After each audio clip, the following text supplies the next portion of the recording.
हमें दी है तो उस जिम्मेदारी का निर्वहन करना भी मेरा कर्तव्य बनता है। उत्तराखंड में निकाय चुनाव को लेकर सियासी सरगर्मियां जोरों पर हैं।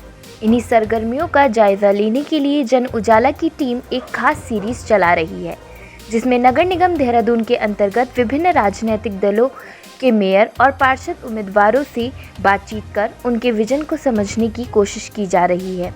इसी कड़ी में जन उजाला संवाददाता मधुर माथुर ने कुछ पार्षद उम्मीदवारों से बात की है।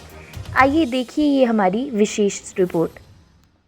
नमस्कार, मैं हूं मधुर माथुर और आप देख रहे हैं जन उजाला न्यूज। इस वक्त हम मौजूद हैं वार्ड नंबर 73 के भाजपा पार्षद प्रत्याशी रमेश चंद्र गौड़ जी के साथ। तो सर, मैं आपसे ये जानना चाहती हूँ कि भाजपा पार्टी ने आपको भरोसा कर आप पर अपने प्रत्याशी के रूप में चुना है, तो उनके भरोसे पर आप किस तरह से खरे उतरेंगे?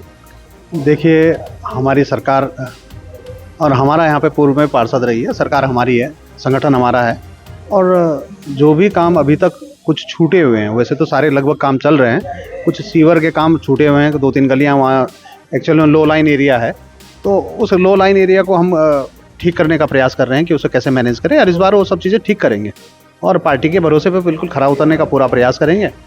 अगर जिम्मेदारी हमें दी है तो उस जिम्मेदारी का निर्वहन करना भी मेरा कर्तव्य बनता है। सर, आप पे एक बड़ी जिम्मेदारी ये भी है कि आपको अपने क्षेत्रवासियों से, जो आपके मेयर प्रत्याशी हैं सौरभ थपलियाल जी, उनके लिए भी वोटों की अपील करनी है, तो उसको लेकर क्या कुछ तैयारी आपकी चल रही हैं? देखिए, जिस घर में मैं जाऊंगा, जिस घर में मुझे वोट पड़ेगा, उस घर में सौरभ थपलियाल जी को भी अवश्य वोटिंग होगी और मेरा मानना ये है कि अगर मुझे 100 वोट पड़ेंगे तो सौरभ थपलियाल जी को शायद 101 वोट पड़े, क्योंकि पार्षद के जो चुनाव होता है उसमें 1-2 वोट ऐसा होता है कि कोई लोकल कैंडिडेट भी उठा हुआ है, उसमें थोड़ा बहुत फर्क पड़ता है, लेकिन मेयर में हमसे ज़्यादा उनके ज़्यादा रहेगा, मार्जिन ठीक रहेगा। सर, अपने क्षेत्रवासियों से अगर आप हमारे चैनल के माध्यम से कुछ कहना चाहते हैं तो कह सकते हैं।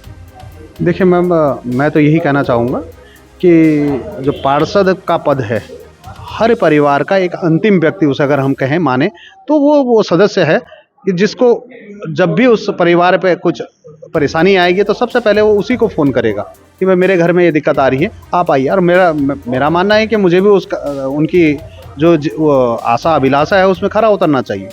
तो जैसे कि आपने देखा कि भाजपा प्रत्याशी ने जन उजाला के साथ अपने विजन को साझा किया। पार्षदों के इन्हीं विजन को लेकर जन उजाला आगे भी ऐसी ही रिपोर्ट बनाता रहेगा। धन्यवाद।